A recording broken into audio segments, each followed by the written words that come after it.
تجربہ میں آپ کو بتاؤں کہ اگر دعا مانگنے میں تمہیں لذت آئے اور لمبی سے لمبی دعا کرو تو سمجھ لو اللہ راضی ہے، اللہ مجھے مانگنے کی توفیق دے رہا۔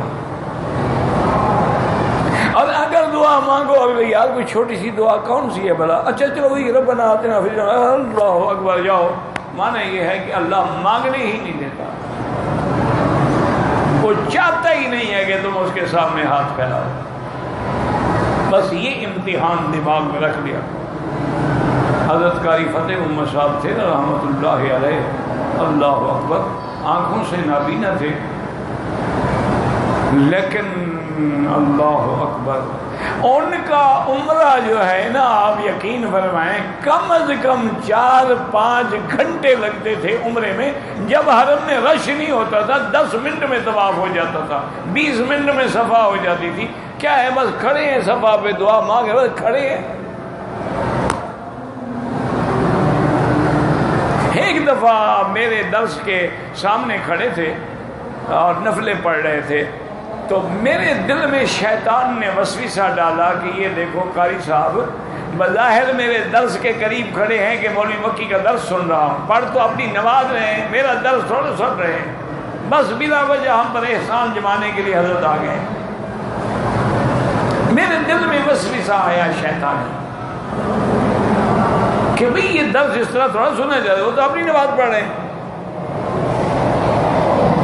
صبح کو طواف کرتے تھے تو میں صبح کو درس سے فارغ ہونے کے بعد الحمدللہ میں بھی طواف کرتا تھا، تو میں کوشش یہ کرتا تھا کہ حضرت کے ساتھ مل کے وہ حضرت اپنا ہاتھ میرے کندھے پہ رکھ لیتے تھے، ایک آدھا چکر تو میں بھگت لیتا تھا، بعد میں آہستہ آہستہ کندھا نکال کے نکل جاتا تھا۔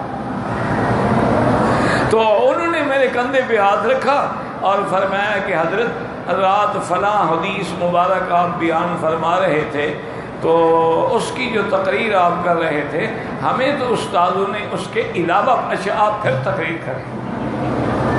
میں نے وہ حدیث بیان کر فرمایا حضرت یہ غلط کر رہے ہیں، ہمیں حضرت مدنی رحمۃ اللہ علیہ نے اس حدیث کی تفسیر میں اور تشریح میں یہ فرمایا تھا۔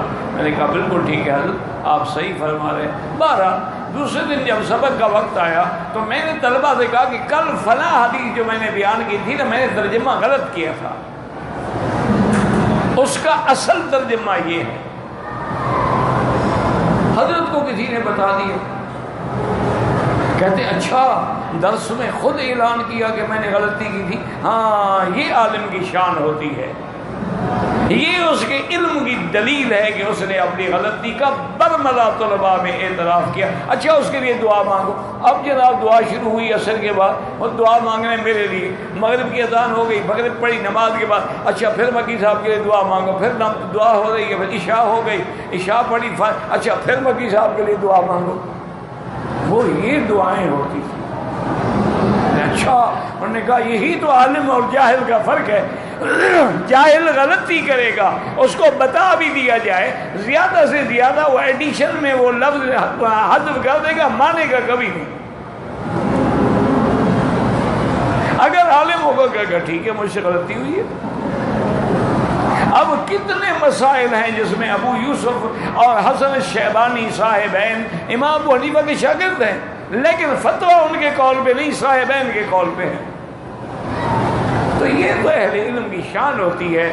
تو اس لیے ہمیشہ یاد رکھیں کہ دعا مانگیں اور سب سے پہلے درود شریف پڑھا کریں، درود شریف پڑھ کے سورۃ فاتحہ پڑھا کریں، کیونکہ افضل دعا جو ہے وہ سورۃ الفاتحہ، یہ جامع معنی کامل مکمل دعا ہے۔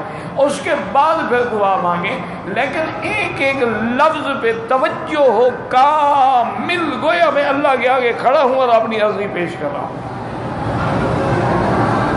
اور اگر کعبۃ اللہ سامنے ہو تو پھر نظر کعبے پہ ہو،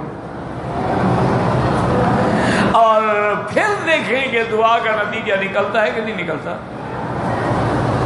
اگر دیکھو کہ بھی دل نہیں لگ رہا تو بس کر دو، کہیں ایسا نہ ہو کہ توہین میں مارے جائیں کہ مانگتا مجھ سے ہے اور خیال جو ہے بل زباں تسبیح ہو در دل گاؤ خل۔